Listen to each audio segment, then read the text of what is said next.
The purpose of M L کا مقصد کیا تھا اس کتاب یا اس اشاعت میں؟ روسو اوور آل کیا ایکسپلین کرتے ہیں، اس پہ ایک نظر ڈالتے ہیں۔ پہلی بات ہے child. Emile shows Rousseau's concern regarding the child. Emile Rousseau کا جو اہمیت ہے اور ان کا کنسرن ہے، ان کا جو تعلق ہے ایک بچے کے ساتھ، ایک شخص کے ساتھ، یعنی ایک چائلڈ کے ساتھ، اس کو بیان کرتے ہیں as an individual. It expresses the purpose of education Rousseau had in mind. یہ روسو کا جو پرپز تھا ایجوکیشن کا، جو ان کے ذہن میں تھا، اس کو بھی ایکسپلین کرتی ہے۔ And then importance of the child, the educator should be well acquainted with the subject that is the child who is to be educated. اب یہاں دیکھیے کہ باقی سب فلسفوں سے روسو کچھ ڈائیورٹ کرتے ہوئے نظر آتے ہیں۔ ایک ڈائیورجنس ہے ان کی سوچ میں، اور وہ یہ ہے کہ ٹیچر کو فیملیئر ہونا چاہیے اپنے سبجیکٹ کے ساتھ جس کو اس نے پڑھانا، اور وہ سبجیکٹ کیا ہے؟ وہ ہے child. It is not a subject matter any other worldly knowledge affair اور subject, but child as a subject, یعنی ایمفسس جو ہے وہ چائلڈ کے اوپر ہے، جس کو کہ سکھانا ہے، جس کو کہ پڑھانا ہے۔ And then he also talks about the nature and civilization gap، یعنی قدرت میں اور تہذیب و تمدن کے درمیان جو فاصلہ ہے وہ کیا ہے، اور ان کا یہ خیال ہے جس میں ایم ایل میں وہ یہ بتاتے ہیں اس کتاب میں کہ it shows how education might minimize the drawbacks of civilization and bring man as near to nature as possible۔ کہ یہ ان کا خیال ہے کہ جو ایجوکیشن ہے یا تعلیم ہے، وہ جو ڈرا بیکس ہیں تہذیب و تمدن کے، ان سے انسانیت کو نکال کے نیچر کے قریب کر سکتی ہے، جس سے بہت سے مسائل سالو ہو سکتے ہیں۔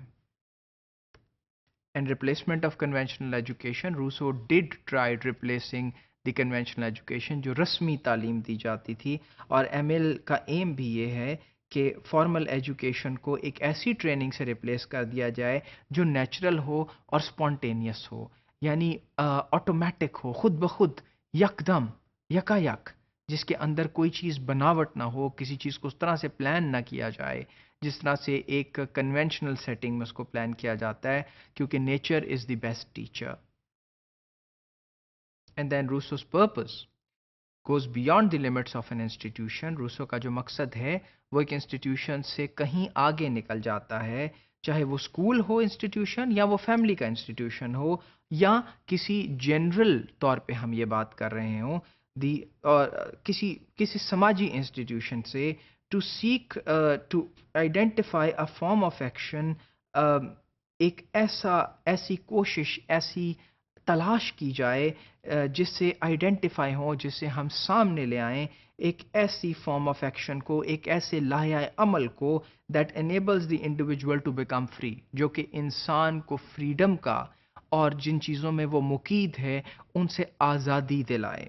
Despite the mutilation that society inflicts about the individual society, individual sensitivity, اور اس طرح کی میوٹیلیشن کے اگینسٹ جو کہ انسان کے اوپر سوسائٹی جو ہے وہ امپوز کرتی ہے، یعنی سماجی حدود و قیود، تہذیب و تمدن کی حدود و قیود سے انسان کی آزادی جو ہے، ایسا لائحہ عمل کو ڈھونڈنا، یہ ایجوکیشن کا مقصد ہے۔ اور پھر الٹیمیٹ ایم ہے جی پریزرویشن آف نیچرل گڈنس، یعنی نیچرل گڈنس کو پرزرو کیا جائے، نیچرل اچھائی کو،